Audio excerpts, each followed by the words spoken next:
It's a wonderful experience for all the students. There are 120 schools that are accepted from all over the world. Right. We fight to get in. It's a difficult application process. It happens at Michigan International Speedway. It's actually on the backstretch of the MIS Oval. So coming off of NASCAR 2, you know how the infield is paved there, or the grass runoff area is paved. So that's the main area. We also use the pit lane at MIS for doing the acceleration event. So the event is comprised of, first, a very serious inspection for safety.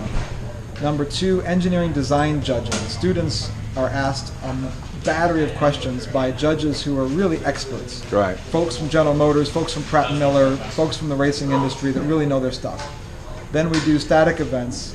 We've got a sales presentation, we've got a cost event, and then for the dynamic events, we do an acceleration 0 to 100 meters. We do a skid pad, both directions, as fast as you can possibly go. We do an autocross, 1 lap against the clock. And then the big kahuna is the endurance event, which happens on Saturday afternoon. It's about 25 to 30 minutes. It's measured in kilometers, but it breaks down to about 25 minutes of absolutely running this car flat out.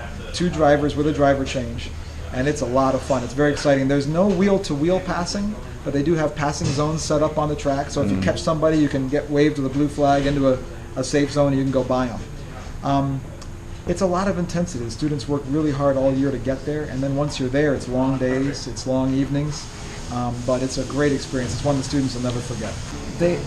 You get rewarded, the students get rewarded for their level of understanding. Right. If they really understand what they did and why, and it's why we talked about earlier our advances in data acquisition and adding more sensors to the car and adding more measurements here in the lab, the more the students really understand what they did, the better they're going to score. If what they ultimately made doesn't have the highest quality, or isn't the lowest weight, or isn't the best design, that's not always the criterion. Right. It's really, do they understand it? Do they understand why? And that's where the judges probe, and it's really cool because it kind of levels the playing field a little bit.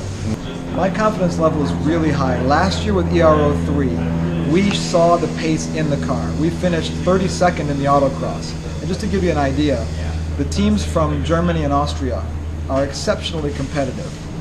There's teams from all over this country that have been doing this for 20 or 30 years. Right. We're on our third, now our 4th car. Right. So we are an upstart, and we've already moved up into that top quarter, the top 30. Right. We know the paces in the car. And now what we're pushing for, the reason why there's so many students working so hard right now, is to do that 30-minute validation at our own training facility to prove to ourselves the car can do the 30 minutes. If we finish that 30 minutes, I'm confident we can finish in the top 30. That's our goal. And if you talk to the students, and I want you to talk to the students, you're going to hear their goal is even higher, and I believe we can get there. So we've got the pace in the car. We've seen that. Now we've got to go through the testing, get it refined, prove that it can do 30 minutes, and then we can go and really, really deliver our dreams.